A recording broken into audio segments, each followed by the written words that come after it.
Mesdames et messieurs, bonjour, bonsoir, tout dépend de l'heure à laquelle vous écoutez cette vidéo. Je m'appelle Michel Bienton, journaliste web camerounais en exil et bienvenue sur ma chaîne YouTube personnelle, la chaîne de l'engagement sociopolitique. Alors, ce jour, mesdames et messieurs, nous allons donner la parole à un soldat camerounais. Pour des raisons de sécurité, nous n'allons pas dévoiler son identité. Il s'agit d'un soldat camerounais qui a déserté l'armée et qui nous raconte ce qu'il a vécu lorsqu'il était déployé dans la zone anglophone qui en ce moment est le théâtre d'une guerre d'indépendance, il faut l'appeler ainsi, entre l'armée camerounaise et les groupes armés indépendantistes anglophones. Je les appelle indépendantistes justement, pourquoi? Parce qu'ils revendiquent, c'est-à-dire qu'ils revendiquent une indépendance accomplie du Southern Cameroun, c'est-à-dire que l'État du Southern Cameroun, donc ils veulent restaurer l'indépendance du Southern Cameroun. Voilà pourquoi je les considère comme étant des indépendantistes. Comme vous pouvez l'imaginer, mesdames et messieurs, le prétexte de cette confession que je vais vous proposer tout à l'heure d'écouter, c'est bien évidemment le massacre qui a eu lieu du côté du village de Maoutou, dans le sud du Southern Cameroun, ou si vous voulez dans le sud-ouest anglophone, pas très loin de la localité de Mouyouka. Alors, dimanche dernier, des soldats camerounais ont fait irruption dans ce village, ont ouvert le feu sur des civils aux mains nues. Le bilan fait état de 9 civils qui ont été assassinés, dont une femme de 50 ans et une fillette de 6 ans. Alors, des blessés ont également été enregistrés à l'issue de cette tir des soldats camerounais. Mesdames et messieurs, permettez-moi de vous lire ici les noms que mes sources ont réussi, les noms des soldats camerounais qui ont mené cette opération et que mes sources ont réussi à identifier. La plupart de ceux qui ont tiré sur des civils au village Maoutou, ce sont des gendarmes. Ça, il faut que c'est la première information que vous devez avoir. Alors, les soldats qui ont donc tiré sur ces civils-là, ils sont au nombre de 5 que mes sources ont réussi à identifier. Il s'agit du gendarme Acom Patrice, du sous-lieutenant de gendarmerie Mounchili Gaspard. Bon, j'aurais appris qu'il est quelque chose comme le garde du corps du colonel Chinda Henry, qui est le commandant de la légion de gendarmerie du sud-ouest. Alors, vous avez Sonfa Paul, qui est gendarme. Vous avez Kamit Ernest, qui est un caporal au sein du bataillon d'intervention rapide, qui est une unité d'élite de l'armée camerounaise, plus connue sous son acronyme BI. Vous avez celui qui coiffait toute cette bande-là, c'est-à-dire que celui qui dirigeait les opérations, c'est un lieutenant qui s'appelle Elimbi Mark, un lieutenant de gendarmerie. Alors, voilà donc, mesdames et messieurs, les soldats que mes sources ont réussi à identifier comme étant ceux-là qui ont tiré sur des populations civiles au village Maoutou. Et je suis vraiment très peiné, très gêné et très déçu par la communication du ministère de la Défense qui vient nous dire que oui, il s'agissait d'une opération contre les terroristes sécessionnistes, etc. Et qu'ils étaient rassemblés au village Maoutou. Quand ils ont vu les véhicules des militaires, ils ont tiré sur ce convoi militaire là maintenant. Les militaires ont riposté, et puis il a parlé de c'est combien de terroristes sécessionnistes qui sont tombés. Ça, c'est le communiqué signé par rendu public par le capitaine de, je crois, frégate, parce qu'il a changé de grade entre temps. Le capitaine de corvette ou frégate, je ne sais pas quoi, à Tonfax Serge Cyril. C'est lui qui a signé ce communiqué-là.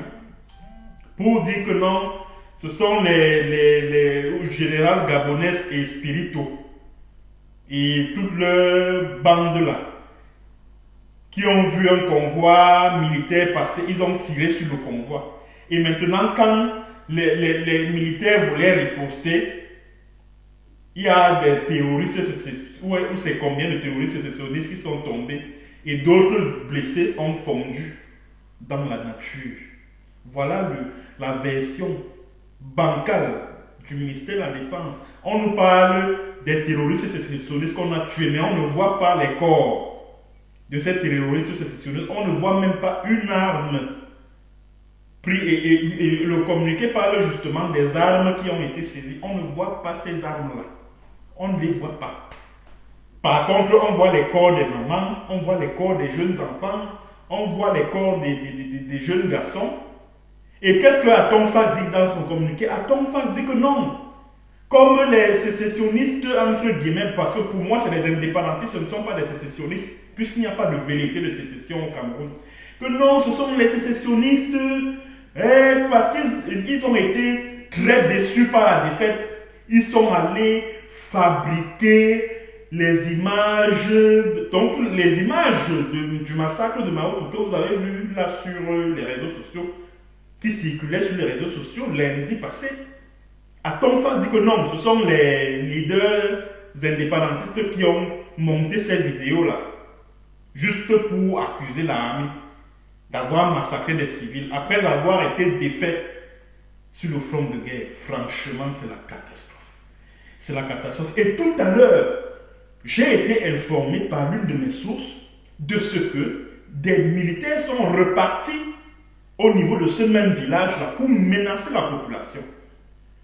Pour leur dire, écoutez, des gens vont venir ici vous interviewer, dites que ce sont les Restoration Forces, que ce sont les terroristes sécessionnistes qui ont tué les 9 civils là. Donc ils sont allés vers les membres des familles de ces civils qui ont été tués.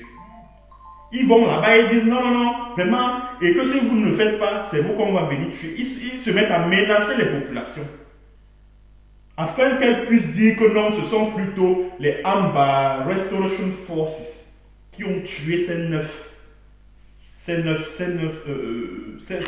personnes-là. Et je vais vous donner les noms des 9 victimes de la barbarie, de la brutalité des forces terroristes du régime de Yaoundé. Dimanche dernier, le 10 janvier 2021 à Maoto, ils sont au nombre de 9.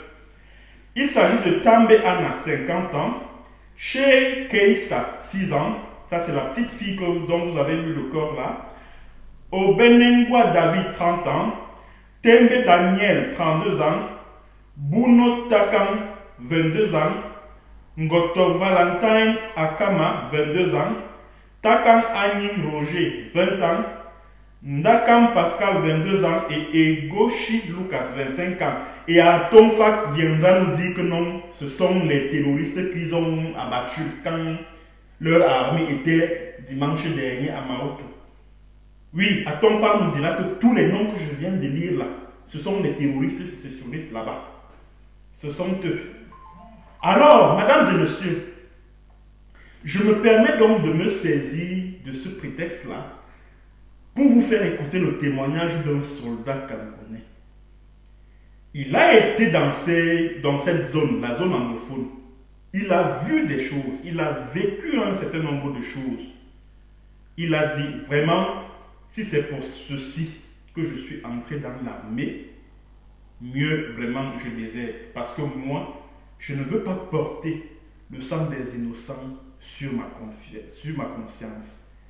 Mon très cher frère, toi qui m'as envoyé ce témoignage-là, je sais que tu es quelque part, tu m'as dit parce qu'on a causé, tu es quelque part du côté de l'Afrique de l'Ouest. Je ne vais pas dire là où tu es parce que tu as réussi à sortir du Cameroun. Je te dis vraiment merci pour le geste que tu as posé. Parce que grâce à ton geste, tu as réussi à sauver des vies. Tu as réussi à sauver des vies. Tu as décidé de ne pas couler le sang des innocents. Tu as pris une décision qui était certes très difficile à prendre parce que tu es parti, Tu as sans doute laissé une famille derrière toi au Cameroun, une femme, des enfants. Mais je sais que le bon Dieu est ton témoin et il t'aidera à surmonter toutes les difficultés que tu traverses. Je sais que de là où tu es, il fera tout pour que ta famille puisse te rejoindre là où tu es, pour que tu aies un meilleur avenir pour toi-même, pour ta femme et pour tes enfants dans le pays où tu te trouves. C'est ton frère camerounais qui te parle. Alors, avant d'arriver à la vidéo, mesdames et messieurs, j'allais oublier quelque chose. Ce qui explique le massacre de Mao Toula, c'est une guerre de clans au sein de la hiérarchie militaire. D'un côté, vous avez le commandant de la région militaire interarmée numéro 2, le général Eba Benoît. Pour lui, c'est que non, la situation est sous contrôle, alors point besoin de mettre la sécurité ou les forces de défense en alerte maximale et tout. De l'autre côté, vous avez le colonel Chinda Henry qui commande la légion de gendarmerie du sud-ouest, qui avec le colonel Joël-Émile Bankui, parce que Bankui fait partie du colonel Chinda Henry. Voilà les gens qui ont commandité le massacre de Maoto du 10 janvier dernier, les deux là. Et peut-être bien d'autres que mes sources n'ont pas voulu citer. Alors pour ce camp-là, le camp de Nchinda, c'est que non, il faut créer une situation de manière à prouver que non, la CAN ne peut pas être organisée au niveau, le CHAN ne peut pas être organisé au niveau du sud-ouest. Parce que voilà, la situation est très confuse, alors il faut mettre la sécurité en alerte maximale et cela justifie le décaissement de l'argent pour l'effort de guerre. Donc l'enjeu dans ces massacres de Mao Toula, l'enjeu est purement financier. C'est-à-dire que les gens créent une situation juste pour que l'État du Cameroun débloque de l'argent et ils s'en mettent plein les poches. Et ils en profitent justement pour amener l'État du Cameroun à débloquer de l'argent. Ils sont obligés d'aller couler le sang des innocents. Voilà ce qui s'est passé, mesdames et messieurs. Voilà. Alors, nous allons donc passer au témoignage. Le témoignage de ce soldat camerounais qui a été dans la zone anglophone. Il a été là-bas et il livre son témoignage. Mesdames et messieurs, je vous invite à écouter ce témoignage.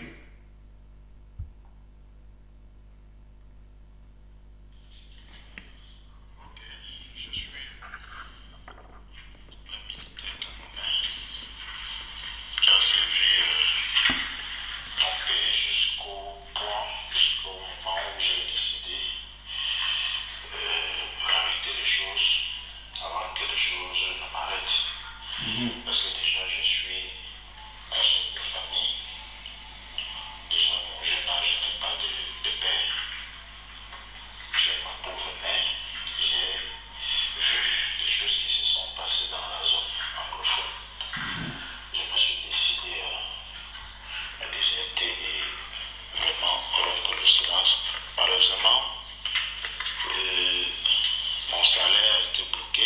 Bon, peut-être parce que j'ai moi-même quitté les choses. Et ma dernière mission dans la zone anglophone, comme vous le savez bien, la zone anglophone est devenue une zone de guerre. Pour ceux qui savent, c'est de la guerre, ce n'est pas une balade. Généralement, le militaire sur le terrain, déjà, est là-bas pour se protéger lui-même. C'est-à-dire que, qu'en soit peut-être les autres qu'on lui donne, lui déjà, il sait qu'il se retrouve dans une zone très dangereuse. Vous allez voir, quand on est sur le terrain, le militaire cherche déjà à faire une mission, c'est-à-dire on lui dit, voilà, vous êtes dans une zone où il y a l'ennemi. On cherche donc à trouver l'ennemi.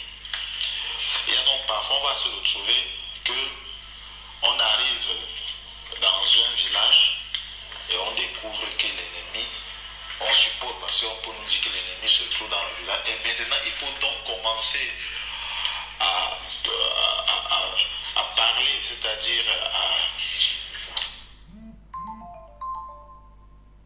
à être en contact Fallait m'excuser, hein. parfois Ce sont les messages WhatsApp qui interrompent le temps. un peu difficile, c'est-à-dire qu'ils ne donnent pas des informations. Et maintenant, vous-même, vous savez, il faudrait donc soit forcer la population à dire la vérité en faisant quelque chose qui pourrait peut-être leur faire peur, ou alors chercher d'autres mesures, parce que lorsque je parle que faire par la population, vous pouvez comprendre ce que je veux dire par là. Voilà, ça veut dire qu'il faut assassiner, il faut tirer sur la population parce qu'elle refuse de collaborer avec l'armée. Par peur des représailles et vice-versa. Et là, on est obligé donc de prendre, d'utiliser d'autres moyens. En ce qui concerne les donneurs d'ordre, je ne suis pas un officier dans l'armée, je ne suis pas un officier déjà, donc je ne peux pas connaître qui donne des ordres, mais je sais ce qui est sur le terrain. Par exemple, lorsqu'on a tué un militaire dans un village, je vous prends un exemple, on a tué un militaire dans un village, alors là, vous connaissez ce qui se passe après. Il faut ratisser ces gens. Il faut dératiser comme pour vous, parce que moi je peux voilà. pas. On va d'abord s'arrêter là. Vous avez donc suivi ce que notre ami soldat qui a quitté l'armée vient de dire. La première raison pour laquelle ils s'en prennent aux civils quand ils sont sur le terrain, c'est que quand ils arrivent au front, ils cherchent à localiser le camp des indépendantistes anglophones, mais la population refuse de collaborer. La population refuse de collaborer, alors ils sont obligés d'utiliser d'autres moyens. Et ces autres moyens-là, c'est quoi? C'est qu'ils s'en prennent aux populations pour faire peur à d'autres. Que écoutez, si vous ne voulez pas collaborer, voilà ce qui va vous arriver. Et autre raison pour laquelle ils s'en prennent aux civils, c'est quand les Restoration Forces réussissent à tuer un ou deux soldats dans une zone, dans un village. Maintenant, ils sont donc obligés de ratisser dans tout le village. Et ils tuent tout. Et vous allez suivre la suite du témoignage tout à l'heure. C'est-à-dire qu'ils sont obligés de tirer sur tout ce qui bouge, en fait. Donc voilà ce que, de manière, voilà grosso modo ce qu'il vient de dire. Bon, je vous invite à écouter la suite, s'il vous plaît.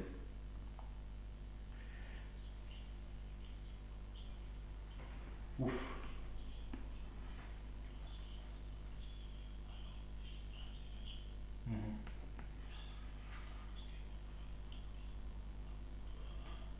Oh, vous allez m'excuser.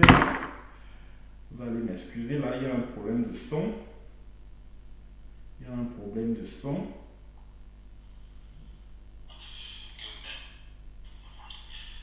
La plupart de ceux-là, parce qu'ils sont ces gros armées,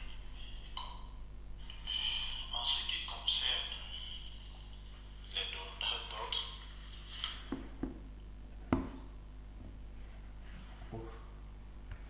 Voilà, quelques petits problèmes techniques.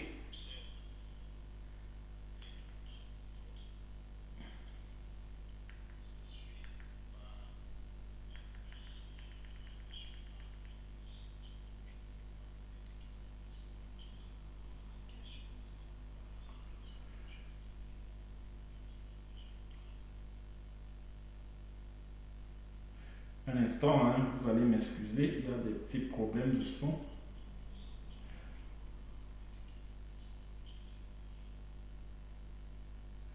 Il y a un problème de son. Alors, on va régler ça rapidement.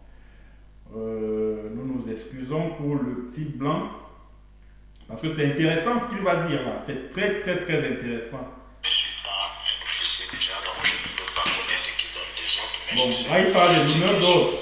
Par exemple, lorsqu'on a tué un militaire dans un village, je vous prends un exemple, on a tué un militaire dans un village, alors là, vous connaissez ce qui se passe après.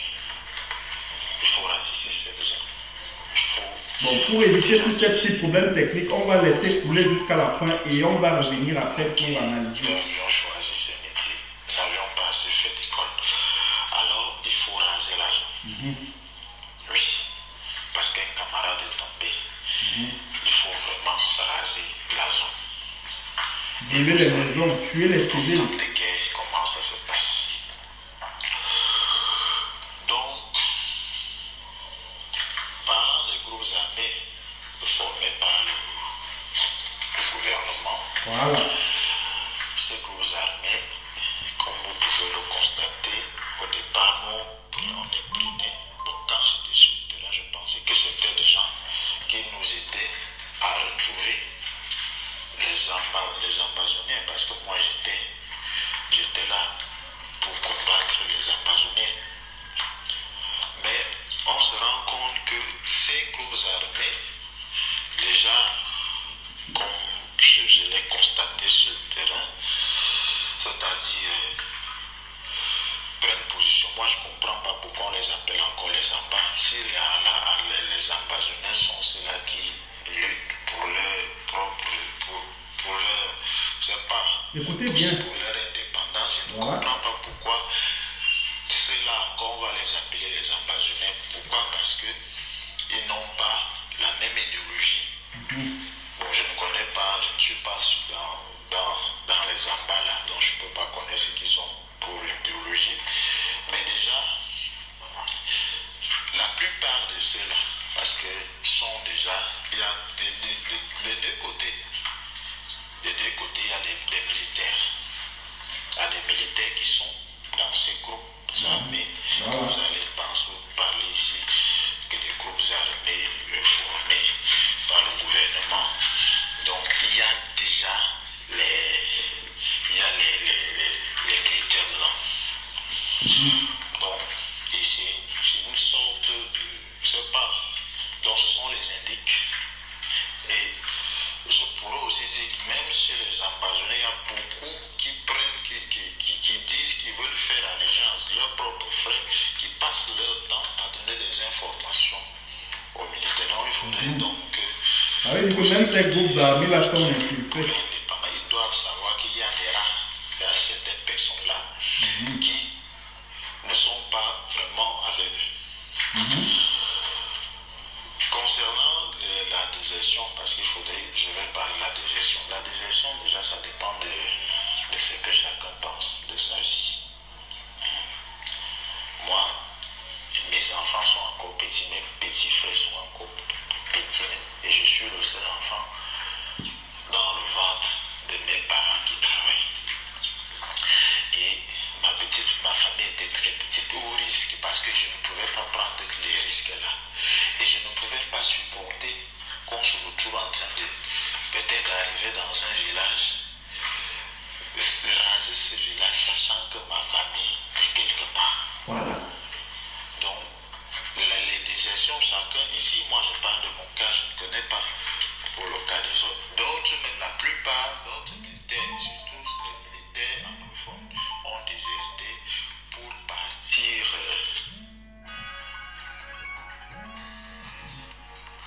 Excusez-moi.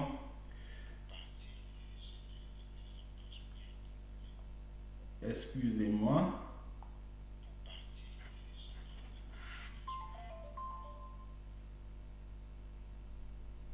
Excusez-moi. Petits frères sont encore petits, et je suis le seul enfant.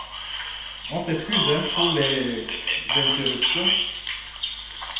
Et ma famille était très petite, au risque, parce que je ne pouvais pas prendre les risques là. Et je ne pouvais pas supporter qu'on se retrouve en train de peut-être arriver dans un village, raser ce village, sachant que ma famille est quelque part. Donc, les désertions, chacun, ici, moi je parle de mon cas, je ne connais pas pour le cas des autres. D'autres, même la plupart d'autres militaires, surtout les militaires anglophones, ont déserté pour partir chez les ambazoniens, comme on les appelle. Ils sont partis là-bas, ils sont partis accompagner les frères dans la lutte. Vous allez voir que même le chef Macha, c'est un ancien militaire. Je ne peux pas citer beaucoup de noms de mes camarades qui sont partis, parce que j'ai beaucoup de camarades qui sont là, que je connais, qui sont de l'autre côté. D'autres même sont aux États-Unis. Donc, c'est même ça. Quand vous allez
Gros et puis Il y a beaucoup à beaucoup bout. de problèmes ici. Que bon, je ne vais pas peut-être parce que ces questions-là ne sont pas posées. Donc il y a beaucoup de choses qui se passent dans ce pays que quand ça va exploser, ça sera grave. Concernant maintenant comment les camps des Amazoniens, oui, il y avait, vous savez même, quand on parle, parce que quand on parle de l'Amazonie, moi quand on parle de cette guerre et quand on me parle des Amazoniens, je pense seulement au niveau de Fiat Machin. Fiat Machin, Phil Marshall. c'est quelqu'un, c'est un grand chef militaire, moi je le répète ici, parce que, en ce que je sache, il a 36 sentinelles. Écoutez, hein. Depuis que je suis né, même le plan de la République n'a pas autant de sentinelles comme ça. Alors pour ceux qui disent que Fiat Marshall, on l'a arrêté ou il a fait ci, je répète parce que chaque sentinelle de Fiat Marshall est vraiment composé de beaucoup d'hommes. Vous allez imaginer que, vous avez 36 sentinelles, donc il faut tuer, quand je dis 36 sentinelles, donc 36 postes pour arriver, donc il faudrait commencer d'abord à tuer tout le monde avant d'arriver chez lui. Donc généralement, il y a souvent des facilités, parfois, il y a aussi des difficultés. Mais généralement parce que la guerre, ne pensez pas que lorsque vous faites la guerre, c'est que vous faites la guerre seulement pour gagner, vous allez aussi perdre.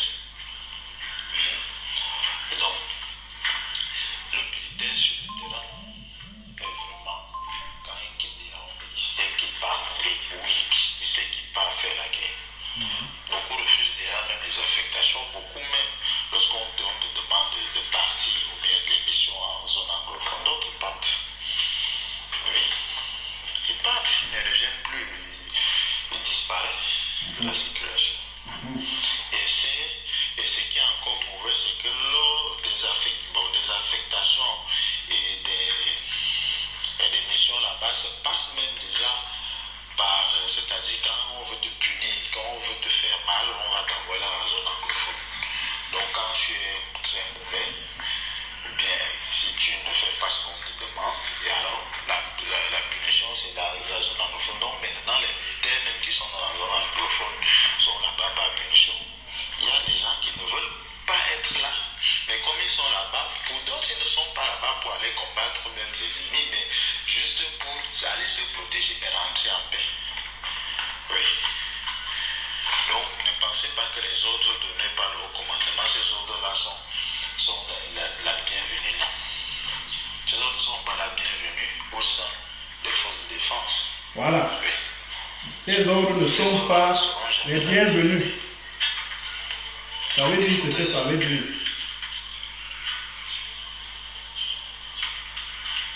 Il faudrait donc que vous sachiez que le Cameroun déjà est en train de sombrer. Et quand il sombre, cette guerre que nous menions contre nos propres frères ici, vraiment cette guerre ne devrait pas avoir lieu parce qu'on perd beaucoup.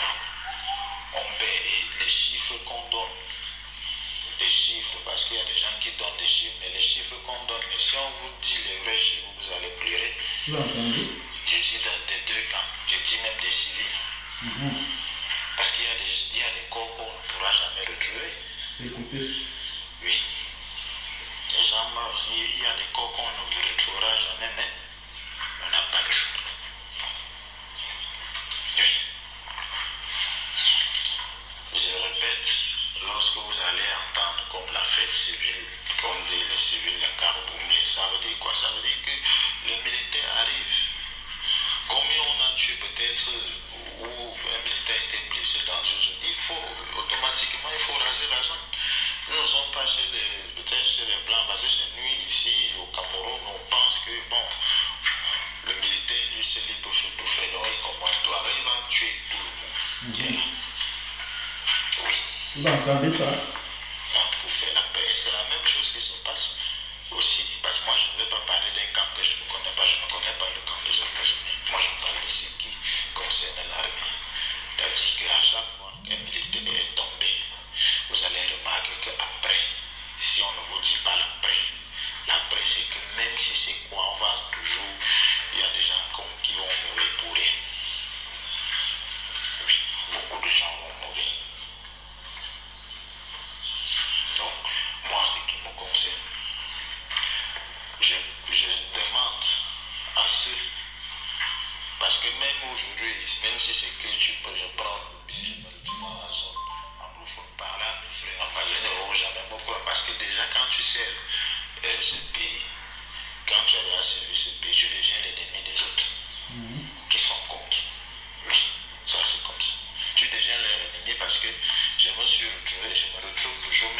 lorsque je fais mes balades, que je ne peux plus conseiller quelqu'un. Oui, parce qu'ils vont peut-être se dire que non, je suis juste, ou je m'abonne, non. Mais franchement, les civils ici payent le lourd tribut parce que, moi je parle de l'armée, parce que de l'armée, plus ils demandent les informations qui peut-être, parce que le civil peut ne pas connaître les informations, peut ne pas connaître où se trouvent ces gens. Mais maintenant, l'armée est obligée de faire la force. Alors, si vous ne dites pas, on vous tue, on vous tue. On vous tue. Pourquoi? Parce que les informations n'ont pas été données. Les civils. Parce que quand ils arrivent, quand nous on arrivait, quand il fallait raser un village, même les poules, même les coqs, tout ce qui s'y trouve, doit être rasé. Vous entendez, même les coqs, même les poules. Je dis bien, ce n'est pas de la blague. C'est pas de la blague. Donc c'est parce que un militaire a été blessé ou bien parce qu'une information n'a pas été donnée. Les civils payent maintenant ce lourd tribut. Parce que ne me posez pas les questions concernant les invasionnés puisque je n'ai jamais été commandant comme combattant de là-bas. Je parle de ce qui me concerne. Donc, ce qui me concerne, c'est ça. C'est parce que les civils payent beaucoup ici parce que souffrent ici. Les civils perdent beaucoup ici parce que ils ont un problème. Plus vous ne collaborez pas, plus on va vous tuer. Voilà. Je pense qu'on peut arrêter là. L'essentiel a été dit. Voilà. L'essentiel a été dit. Vous avez donc suivi notre compatriote, un soldat de l'armée camerounaise qui a déserté les forces de défense camerounaises et qui est établi aujourd'hui quelque part du côté de l'Afrique de l'Ouest. Vous avez donc suivi, mesdames et messieurs, ce qui se passe exactement dans le Southern Cameroun, c'est-à-dire que le Cameroun anglophone. Bon, d'après ce qu'il dit à notre compatriote, dont je vais taire le nom, et je ne sais même pas déjà comment il s'appelle, puisque le type m'a contacté et puis il m'a fait ce témoignage sans que je ne sache même comment il s'appelle. Je n'ai même pas cherché à savoir comment il s'appelle, je n'ai même pas cherché à connaître son grade et tout. Non, ça ne m'intéresse pas du tout. Alors, vous avez donc suivi ce soldat qui a déserté l'armée camerounaise parce qu'il en avait marre de voir du sang des innocents versé en zone anglophone. Comme je vous l'ai dit, il y a deux raisons d'après lui pour lesquelles les militaires qui vont au front en zone anglophone s'en prennent aux civils, tuent des civils. La première raison, c'est que les populations ne veulent pas collaborer, soit parce qu'elles ne connaissent pas où se trouve le camp des Amba Boys, soit parce qu'ils savent, mais ils ne veulent pas trahir par peur de représailles ou alors. Et comme je vous l'ai toujours dit dans mes vidéos, tous ces Amba Boys là, ils sont aux côtés de leur famille. Alors les familles ne peuvent pas livrer leurs frères et sœurs aux soldats camerounais. Ce n'est pas possible.